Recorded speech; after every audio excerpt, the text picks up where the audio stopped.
So இப்ப சங்கநிதி, பத்மநிதி சொன்னாலே வந்துட்டு கடன் பிரச்சனை எல்லாம் தீர்ந்துரும் அப்படின்னு சொன்னாங்க.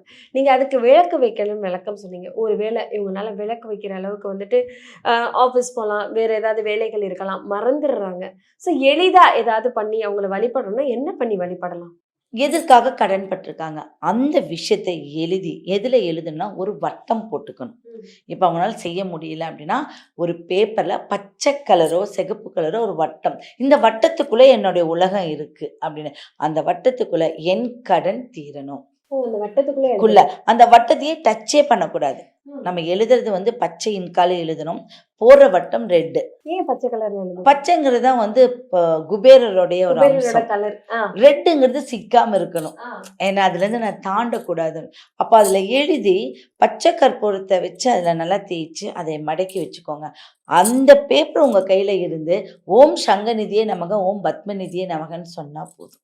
அப்ப நீங்க இந்த திருவண்ணாமலைக்கு போகக்கூடிய ஒரு பவர் எல்லாமே உங்களுக்கு தேடி கிடைக்கும். கண்டிப்பா இத நான் செஞ்சுட்டு வந்து ஒரு ஒரு தாசில்தாருடைய பொண்ணுக்கு ஒரு 2 வருஷமா வந்து ஒரு ப்ராப்ளத்துல இருந்தாங்க.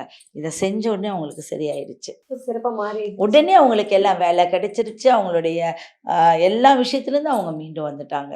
அது மாரி இந்த சின்ன சின்ன பரிகாரங்கள் நல்லா அற்புதமா வேலை செய்யும். அத நம்ம ஃபாலோ பண்ணிட்டு வரணும்.